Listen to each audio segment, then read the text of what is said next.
지난주에 저는 요한복음 5장 1절에서 9절의 말씀을 통해서 예루살렘 성 양문 곁에 있는 베데스다 연못가에서 일어난 사건을 소개했습니다.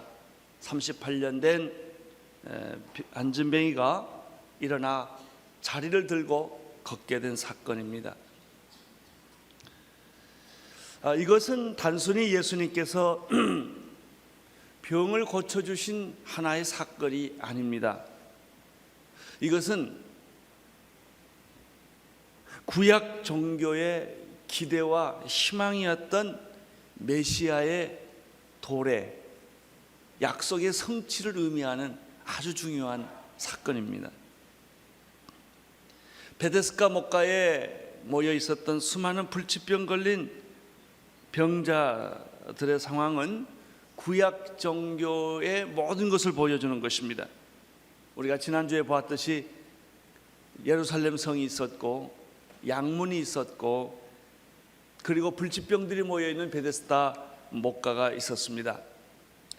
예수님의 출현으로 38년 된 희망이 없는 이 병자는 예수님 때문에 다시 살아난 것입니다. 구약 종교가 끝난 것을 선포해 주는 것이죠. 예수님은 물었습니다. 내가 낫고자 하느냐? 일어나 내 자리를 들고 걸어라. 그 말씀을 하는 순간에 이 사람은 걷고 뛰고 움직였다는 것입니다. 이것이 응답입니다. 이것이 복음입니다. 구약 종교는 예수님의 오심으로 끝이 납니다. 구약 종교는 목마른 구원입니다.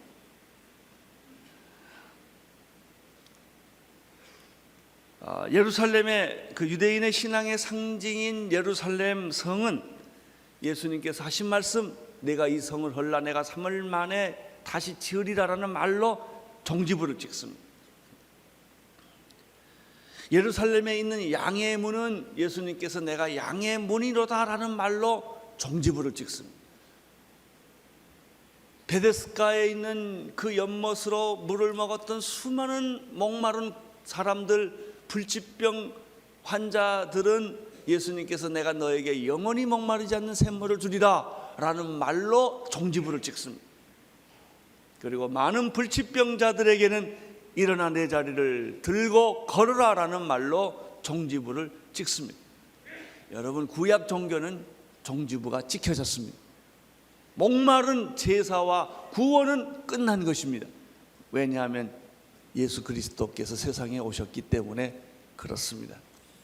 구약과 신약을 비교하는 것 가운데 재미있는 것이 하나 있어요. 구약에는요, 창세기에 보면 1장에 보면요, 계속해서 죽고 몇 살 살고 죽었고 몇 살 살고 죽고 그렇게 되어 있지 않습니까? 신약 마태복음에 가면 뭐예요? 낳고 이렇게 되어 있어요. 구약은 죽는 종교고 신약은 사는 종교예요. 예수님이 오심으로 역사는, 어두움의 역사는 끝이 나고 죄악의 역사는 끝이 나고 사탄의 역사는 끝이 나고 종지부가 찍혀졌다는 그 사건이 이 베데스다 목가에 나타난 사건입니다. 그런데 이 기막히게 좋은 사건 가운데 구절을 보면은 약간 예감이 좋지 않는 단어 하나가 거기에 있습니다. 구절을 보십시오. 9절, 마지막 베데스다 목가의 마지막 사건입니다. 9절 시작. 자리를 들고 걸어가니라. 이날은 안식이라, 요 말입니다. 걸어간 것까지는 다 좋은데 하필이면 그날이 무슨 날이냐면 안식일이었다고 하는 것입니다. 구약 종교의 상징은 안식일을 지키는 것으로 표현됩니다. 할례하는 것으로 표현되고요, 안식일 지키는 것으로 표현되는데 예수님이 병 고치는 날과 이 날이 딱 맞닥뜨려진 것입니다. 이 말은 굉장히 좀 불길한 예감이 드는 거예요. 이게 무슨 사건이 생기는 겁니다. 이게 꼬투리가 생겨가지고 예수를 공격할 만한 이제 근거가 되는 일이기 때문에 그렇습니다. 우리가 생각한 것처럼 드디어 유대인들은 이 문제를 그냥 결코 지나가지 않았습니다. 이 문제를 가지고 꼬투리를 잡기 시작을 합니다. 10절입니다. 시작. 유대인들이 병 나은 사람에게 이르되 안식일인데 내가 자리를 들고 가는 것이 옳지 아니하니라. 유대인들이라고 하는 것은 복음서에 약 70번 나타나는데 언제나 예수 그리스도를 반대하고 핍박하고 대적하고 죽이려는 사람들로 나타납니다. 그들은 구약 종교를 대표하는 사람들이었습니다. 일부는 바리새인, 사두개인, 서기관들, 제사장들로 구성되어 있고 그 당시에 영향력이 있는 권력층에 해당하는 사람들이 다 유대인들이었습니다. 이 사람들이 힘을 전부 모아서 구약 종교의 이름으로 예수를 죽인 것입니다. 잘못된 구약 종교의 신봉자들이고 계승자들이었기 때문에 예수 그리스도의 출현은, 예수 그리스도가 예루살렘에 나타나는 이 사건은 굉장히 그들에게는 불편하고 당황스러운 것입니다. 진리를 깨우쳐 줄수록 더 어렵습니다. 여러분, 진리를 사람들이 환영하지 않아요. 불의한 사람에게는 진리처럼 불편한 게 없습니다. 부정을 행하는 사람은 정의처럼 불편한 것이 없습니다. 이 사람들은 예수의 출현이 이미 자기들의 존재가 끝났다고 하는 것을 의미하기 때문에 필사적으로 예수의 출현을 막는 것이죠. 이것이 안식이라는 아주 단순한 것 같지만 굉장히 중요한 문제로 나타납니다. 그들은 구약에서 하나님이 말씀하신, 모세가 말한 참된 안식일의 의미는 이미 잊어버렸고 안식일의 형식과 제도에 얽매여 사는 사람들이었습니다. 율법화된 안식일, 진짜 우리를 자유케 하는 안식일이 아니고 율법화해서 사람을 종교화시키는 그런 안식일로 그들은 이미 익숙화되어 있는 사람들이죠. 유대인들은 예수님에 의해서 38년 된 자가 다시 살아난 사건을 기뻐하기보다는, 축복하기보다는 시비를 걸고 문제를 삼는 계기로 삼았던 것입니다. 우리 주변에도 그런 일들이 참 많습니다. 좋은 일인데, 축복할 일인데 그것을 핑계 삼아 나라를 뒤집으려고 하고 사회를 뒤집으려고 하고 조직을 뒤집으려고 하는 사람들이 항상 우리 주변에 있는 것을 똑같이 발견을 하게 되는 것이죠.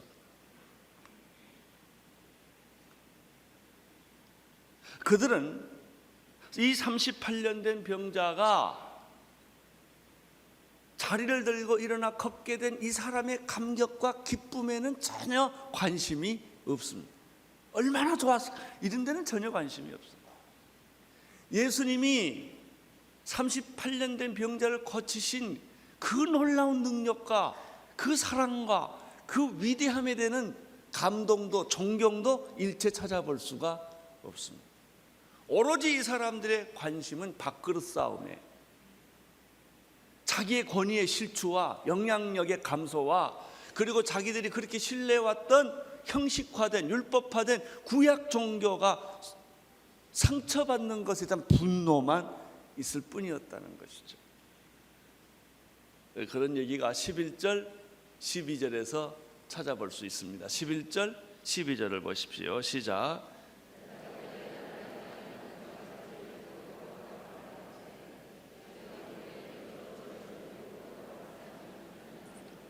이 사람들은 누가 너에게 병을 고쳐줬느냐는 말은 절대 안 합니다. 왜 누가 너더러 안식일에 걸어가라고 그랬냐 이거예요. 그리고 이런 얘기예요. 병 나으면 하루 더 있다 일어나지 왜 안식일 날 일어나냐 이 얘기예요.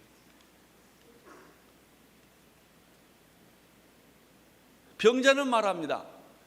사실 그분이 예수인 줄 몰랐어요. 이 사람은.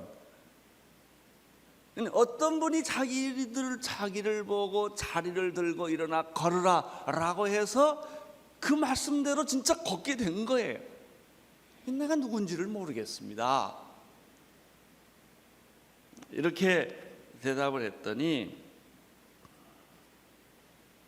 이 12절에 돼 있어요. 저희가 묻되 그러면 너더러 자리를 들고 일어나라 한 사람이 누구냐 이렇게 묻습니다. 잘 보십시오. 병 고친 사람이 누구냐 묻지 않아요. 자리를 들고 일어나 걸으라고 한 그 안식일을 범한 주범이 누구냐라고 하는 것이죠.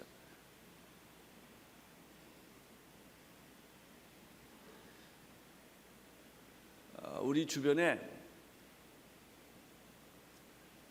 특별히 법을 다루시는 분들, 권력을 다루시는 분들, 공직에 있는 분들이 이러기가 참 쉽습니다. 나라야 어떻게 됐든 국민이 어떻게 됐든 자기 자리가 중요하고 자기 이해관계가 중요하고 그런 데는 별로 관심이 없는 거예요. 나라야 망하건 말건 국민이 배고프건 말건 이런 건 안 중요해요. 똑같아요. 유대인들의 사고방식이나 그때나 지금이나 그런 식으로 생각하는 사람들의 그 형태는 다 똑같아요. 이것이 바로 잘못된 종교의 허상입니다. 종교적인 형식과 율법의 제도로 인간의 본질과 자유를 무참하게 짓밟아 버리는 모습들이죠. 그럴수록 이 사람들은 더 분노하고, 그럴수록 그 사람들은 더 투사와 같고, 그럴수록 이 사람들은 종교적으로 더 성숙한 사람처럼 보입니다. 그러나 안식일의 참뜻 본질은 이미 잊어버린 지 오래된 것이죠. 13절을 보십시오. 13절 시작.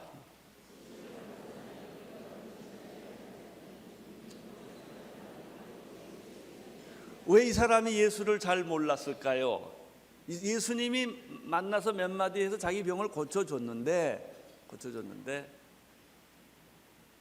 사람이 많이 모이니까 그 기적을 보고 예수님이 조용히 그 자리를 뜨신 거예요. 우린 여기서 예수님에 대해서 또 한 가지 새로운 사실을 발견하게 됩니다. 예수님은 사람들에게 영광을 받거나 칭찬을 받거나 인기를 얻는 데 별로 관심이 없었을 뿐만 아니라 그럴 때마다 슬그머니 자리를 피했다라고 하는 것입니다. 이분이 예수 그리스도이십니다. 예수님의 관심은 병이 오래된 이 불쌍한, 이 비참한 신세타령 팔자소관을 이야기하고 있는 믿음이 없는, 희망이 없는 이 한 영혼에 대한 불쌍히 여기는 마음이 있었어요. 우리는 너무나 많은 제도와 방법과 권력과 인기와 이런 데 우리의 관심이 온통 다 쏟아져 있어요. 이런 도시 문명 속에서 죽어가는 한 소자에 대한 관심은 별로 없어요. 권력의 큰 틀에서 무참히 짓밟혀가는 사람들에 대해서는 우리가 별로 애정이 없어요. 가치가 없으니까. 숫자적인 가치가 없고 인기의 가치가 없고, 그리고 그 사람들의 내가 관심을 가져줘 봐야 별로 나한테 돌아온 것이 없기 때문에 관심이 없는 거죠. 14절을 보십시오. 14절 시작. 그 후에 예수께서 성전에서 그 사람을 만나 이르시되 보라, 내가 나았으니 더 심한 것이 생기지 않게 다시는 죄를 범치 말라. 그런데 놀라운 사실은 사람 많을 때는 예수님이 피해 계시다가 사람이 이제 뜸하고 다 지나가고 나니까 예수님이 다시 이 남자에게 오셨다는 얘기가 14절에 있습니다. 자, 보십시오. 그 후에 예수께서 성전에서 그 사람을 만났다. 여러분 어떻습니까? 공개적으로 만난 것 같습니까? 개인적으로 만난 것 같습니까? 개인적으로 만났을 거라고 생각을 합니다.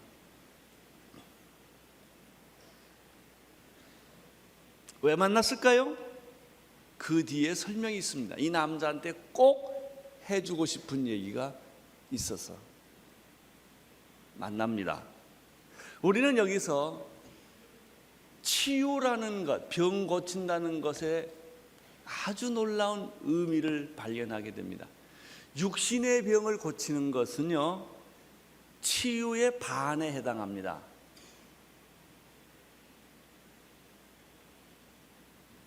만약 예수님이 병 고치는 것으로서만 그의 롤이 다 끝났다고 한다면 의사나 병원이나 별다름이 없었을 거예요. 의료행위일 겁니다. 그냥 안진뱅이를 일으켜 줬으니까. 여러분, 그것이 온전한 치유입니까? 예수님은 그렇게 생각하지 않았습니다. 육신의 치료가 필요 없다는 말입니까? 아니에요. 꼭 필요해요. 여러분, 배고프면 행복합니까? 아니에요. 배불러야 돼요. 확실히 배불러야 돼요. 그렇죠? 그러면 배부르면 행복합니까? 아니에요.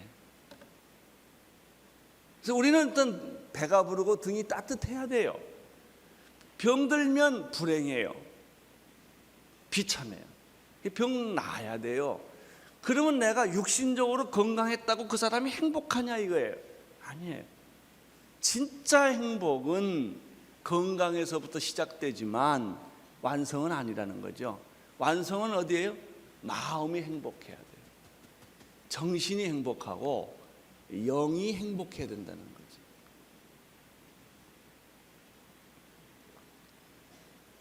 여기에 치유의 온전한 의미가 있습니다.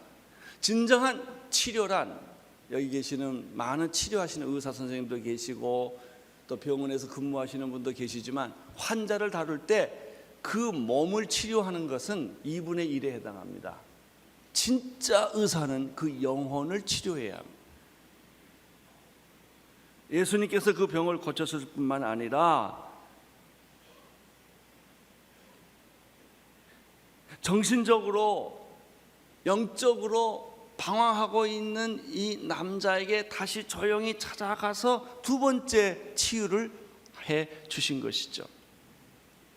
여기 치유에는 세 가지가 있다는 것을 발견할 수 있습니다. 첫째는 육체적으로 치유를 받아야 됩니다.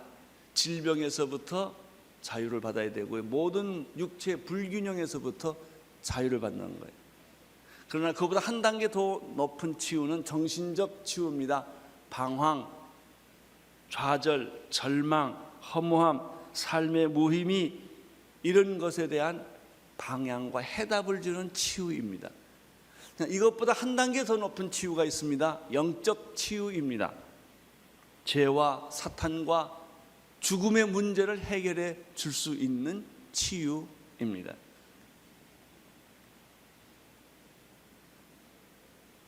예수님은 두 번째 치유를 하기 위해서 다시 조용히 사람 없는 틈을 보고 찾아오셨습니다. 그리고 무슨 말씀을 하셨습니까? 다시는 더 심한 병이 생기지 않도록 죄를 짓지 말라, 이렇게 말씀하셨습니다. 질병의 원인은 여러 가지가 있습니다.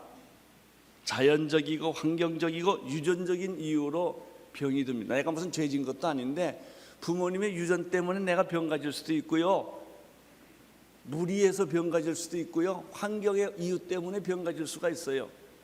뭐 구제역이 요즘 많이 나타나는데 그 동네에 돼지가 있으면 걸리는 거죠. 이제 그런 요인인 거예요. 자기가 뭐 잘못해서 한 게 아니란 말이죠. 또 하나 질병은 어떤 질병이 있느냐면요, 이런 것도 아닌데 자기 잘못한 것도 아니에요. 환경적이고 유전적인 것도 아닌데 하나님의 영광 때문에 아플 수 있어요. 특별히 욥 같은 사람은 그런 거예요. 하나님의 영광을 위해서 이 사람이 심각한 고통을 겪어요. 또 하나는 이런 경우도 있습니다. 내가 누구를 위해서 기도해 줄 때요, 그 사람의 병이 내게로 이동하는 수가 있어요. 영적으로. 주님, 저 사람을 살려주시고 나를 죽여주세요. 저 사람 병을 날 주세요. 이렇게 기도할 때 그런 병이 이쪽으로 옮겨지는 수가 있어요. 영적으로.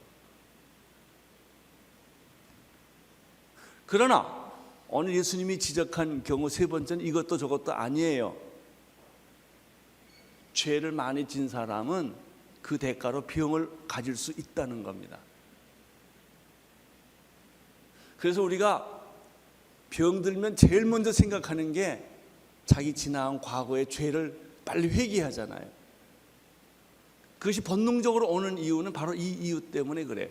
대부분의 많은 사람들 질병은 자기의 삶이 죄로 너무나 가득 차 있기 때문에 그 대가로 병을 받은 경우입니다. 이 남자의 경우는 세 번째입니다. 죄 때문에 병을 오랫동안 가졌다고 예수님이 보신 것입니다. 따라서 예수님은 이 사람의 치료를 어떻게 했을까요? 다시는 더 깊은 죄가 재발하지 않도록 죄를 끊어라, 죄 짓지 말라라는 것이 영적 치유였던 것이죠. 만약에 환경적이고 그리고 자연적인 그런 질병을 가진 사람한테는 예수님이 어떻게 말했을까요? 다시는 죄를 짓지 말라 그렇게 말 안 했고, 아마 예수님이 나한테 오면 운동 좀 열심히 하고 잘 쉬고 음식 절제하고 항상 몸을 깨끗이 해라 이렇게 치료법을 주셨을 거예요. 사람마다 달라요.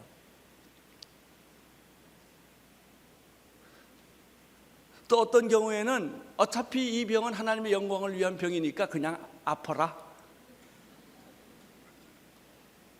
그래서 이 고난을 겪고 그 결과로 모든 사람에게 하나님의 영광을 보여줘라. 그럴 경우는 하나님은 어떻게 할까요? 그냥 아파라. 아픈데 그냥 불평하면서 아프지 말고 감사하고 기뻐하면서 그 병을 가지고 살아라. 이렇게 할 수도 있어요. 그런데 예수님은 이 경우는 어떻게 했어요? 더 깊은 죄가 다시는 너를 공격하지 못하도록 죄짓지 말라라고 말했습니다. 자, 여러분의 경우는 어디에 해당하십니까? 쉬라는 말씀입니까? 음식 많이 먹지 말고 다 골라서 칼로리 계산해가지고 잘 관리해라 그런 말씀을 하겠습니까? 아니면 그냥 병 가지고 살아라 이렇게 말씀하겠습니까? 아니면 다시는 병에 걸리지 않도록 죄 짓지 말라 이렇게 말하겠습니다. 15절을 보십시오. 시작. 그 사람이 유대인들에게 가서 자기를 고친 이는 예수라는. 아주 재밌어요. 수가성의 여인이 예수님하고 한참 대화를 하다가 마지막에 물동이를 놔두고 정신없이 그냥 동네로 뛰어들어가서 내가 메시아를 만났다 이렇게 말을 하지 않습니까? 이 남자가 그래요. 자기 병을 고쳐준 사람이 누군지는 모르고 있었는데 이 사람이 오셔서 다시는 죄를 짓지 말라 말씀을 하시는데 그분이 알아보니까 이름이 예수예요. 그러니까 이 사람이 너무 좋아서 누구한테로 뛰어들어가냐면 유대인들한테 뛰어들어가요. 나 그 사람 이름 몰랐는데 그 사람이 예수라는 사람입니다 라고 지금 얘기하는 거예요. 여기서 전도라는 것이 뭐 하는 거냐 하는 것에 그 정의를 발견할 수 있어요. 전도란 뭐예요? 그분이 나를 구원해 주셨다, 그분이 내 병을 고쳐주셨다. 어떤 거는 그래요. 이상하게 병이 난 거예요. 또 이상하게 죽기도 하지만. 그리고 내가 그분을 만났는데 이상하게 희망이 생겼어요. 머리가 맑아지고 눈 위에서 비늘이 떨어지는 것처럼 떨어지고 인생이 보여지고 미래가 보여지고 비전이 생기고 꿈이 생기고 환상이 생기고 흥분이 생기고 막 그러는 거예요. 그리고 왠지 잠을 자려고 하는데 강물처럼 내 마음에 기쁨과 평안이 민물처럼 막 흘러 넘치는 걸 경험을 했어요. 나중에 알고 보니까 그분이 누구예요? 예수였다는 거예요. 그렇게 말하는 게 전도예요. 전도는 다른 거 아니에요. 나를 변화시킨 분이 예수라는 사람입니다. 이 38년 된 병자의 전도법이에요. 나는 여러분에게도 이런 전도법이, 전도가 있는 축복이 있게 되기를 바랍니다. 내가 전도하려고 할 때는 상대방이 무섭지가 않아요. 그가 뭐 어떤 공부를 많이 했던, 권력을 가졌던, 높은 위치에 있던, 그런 건 내 눈에 없어요. 나 예수라는 분을 만났는데 이분이 나를 구원해 줬어. 이분이 38년 동안 나는 늘 한 번도 일어서 보지 못했는데 그분이 나를 일으켜 주었어. 그분이 우리 가정의 이혼을 막아 주었어. 그분이 내 마음의 분노를 가져가 주셨어. 그분이 내 마음의 모든 공포와 모든 저주와 모든 절망을 다 가져가 주셨어. 나는 가진 것은 없지만 자유요, 나는 기쁨이요, 감격이요, 축복이요, 이렇게 말하는. 나는 삶의 의미를 찾았어.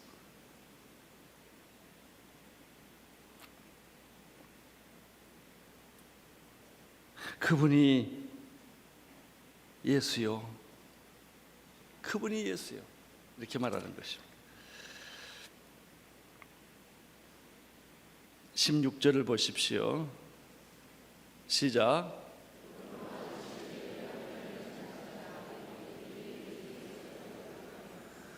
여러분, 이런 일이 있으면 같이 기뻐하고 같이 좋아해야 되지 않겠습니까? 네, 그렇지 않아요. 제가 우리 온누리교회를 보면서도 그런 걸 많이 느꼈어요. 아유, 온누리교회가 내가 좋으니까 다 좋은 줄 알았더니 또 온누리교회를 싫어하는 사람도 있더라고요. 예수 믿는 건 이렇게 좋은 건데 예수 믿는 사람은 아주 벌레 보듯 싫어하는 사람이 있어요. 예. 해석이 다른 거예요. 똑같은 사건을 놓고 해석이 다른 거예요. 왜 그럴까요? 종교적인 억압, 어둠의 세력이 그를 덮고 있기 때문에 그걸 못 본 거예요. 오늘 우리는 16절에서 이러한 모습을 보게 됩니다. 17절을 보십시오. 시작. 예수께서 저희에게 이르시되 나도 일한다 하시매 안식일을 범했다는 사실 때문에, 그들이 예수가 병 고쳤다는 사실 때문에 핍박한 것은 아니었습니다. 그들의 종교적인 이 계율, 이 형식, 이 율법을 깨뜨렸기 때문에, 그들의 자기들의 그 권위를, 기득권을 깨뜨려 버렸기 때문에 용서할 수가 없는 거예요. 예수를 핍박하기 시작을 합니다. 근데 예수님이 여기에 대한 해답을 해 주셨는데 17절에 아주 귀한 말이에요. 예수께서 저희에게 이렇게 대답합니다. 내 아버지께 이제까지 일하시니 나도 일한다. 여기 세 가지가 있어요. 첫째는 예수님이 하나님을 뭐라고 불렀냐면 내 아버지라고 불렀어요. 그래서요, 성도님들한테 믿음이 잘 생기는 기도법을 하나 얘기를 하겠습니다. 하나님, 하나님 그러지 마시고 아버지, 아버지 그러세요. 기도할 때마다 그게 입에 붙어야 돼요. 아버지. 이북에서 피난 나온 사람들은 아버지, 아버지 그러는데, 아무튼 아버지, 아버지, 하나님 아버지, 당신은 내 아버지십니다. 근데 예수님이 꼭 기도할 때마다 하나님을 아버지로 부르는, 아빠라고 부르는 거예요. 예수님 여기서 하나님을 아버지라 부르고 있다는 점이 놀랍습니다. 하나님과 나는 하나다, 동일시하는 거예요. 두 번째는 하나님은 어떤 분이신가? 지금까지 일하시는 분이다, 이렇게 소개되고 있습니다. 하나님은 창세로부터 지금까지 일하고 계시는 분이시다. 하나님은 주무시거나 노시거나 쉬시는 분이 아니에요. 끊임없이 같이 일하는 분이세요.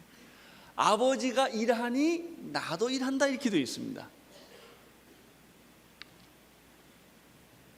세 번째입니다. 아주 더 재밌는 것인데요, 하나님은 안식일에도 일하신다 이렇게 되어 있는 거예요. 예수님이 안식일에 병 고쳤는데 그 이유가 뭐냐면 아버지가 창세 이래로 이제까지 일하시니 나도 일한다라는 뜻은 무엇일까요? 안식일은 쉬는 것만 있는 게 아니다, 일하는 것이 있다는 거예요. 그래서 우리는 안식일에는 두 가지 요소가 섞여져 있는 것을 발견합니다. 첫째는 쉬는 거요, 모든 걸 쉬는 거요. 두 번째는 일하는 거예요. 적극적으로 일하는 건데 그것은 나를 위해서, 이익을 위해서, 나의 쾌락을 위해서, 나의 건강을 위해서 그게 아니고 사람을 살리기 위해서, 죽어가는 사람들을 살리기 위해서, 도와주기 위해서 일하는 것을 내포하는 거예요. 우리가 주일날 교회에 와서 예배를 드리는데요, 예수 잘 믿는 사람은 주일날이 안식이 아니고 녹초되는 날입니다. 그래서 갈등을 해. 이게 뭐냐 이거예요. 근데 오늘 예수님의 말에 의하면 이 두 가지가 내용이 섞여져 있다는 거예요. 하나님을 기쁘시게, 사람을 기쁘게. 여기에 진정한 안식의 의미가 있다. 여기 죽어가는 사람이 있는데 그 사람을 내일 고칠 거냐 오늘 고칠 거냐 이거예요. 그래서 주일날 진짜 성도들은 예배드리고 어디로 가요? 환자를 찾아가고, 가난한 자를 찾아가고, 병든 자를 찾아가고, 정말 가서 남을 도와주는 거예요. 나를 즐겁게 하는 게 아니란 말이죠. 저녁에 들어와서 허걱거릴 정도로 그렇게 기쁘게 하나님을 섬기고 사람을 섬기고 봉사하고 도와주는 것이 진짜 안식일을 지키는 거다 이거예요. 안식일을 제일 잘 못 지키는 게 뭐예요? 늦잠 자는 거예요. 그 아무것도 안 하고 텔레비전 보고 앉아 있고, 가서 음식이나 먹고 앉아 있고, 그건 아무 의미가 없는 거예요. 이게 오히려 게으름과 나태와 인간의 자기 욕망과 쾌락을 만족시켜주는 것 외에는 아무 영적 의미가 없는 거예요. 진짜 안식일이 뭐냐 하는 것입니다. 이 말을 듣고 아멘, 유대인들이 그랬을까요? 18절을 보십시오. 화가 곱절이 났어요. 18절 시작. 유대인들이 이를 인하여 더욱 예수를 죽이고자 하니 이는 안식일을 범할 뿐만 아니라 하나님을 자기의 친아버지라 하여 자기를 하나님과 동등으로 삼으십니다. 이 두 평행선은 예수님이 십자가 못 박혀 죽을 때까지 계속 갑니다. 두 평행선. 아마 이러한 영적인 두 평행선은요, 지구의 종말이 올 때까지, 예수님이 다시 오실 때까지 계속되는 영적인 현실입니다. 여러분은 어디에 속해 있겠습니까? 기도하겠습니다. 하나님 아버지, 38년 된 병자가 일어난 감격과 기쁨과 환희가 오늘 우리에게 있게 도와 주옵소서. 그리고 일어나 뛰며 걸으며 외치며 찬양하는 그런 축복을 우리 모두에게 허락하여 주옵소서. 예수님 이름으로 기도드립니다.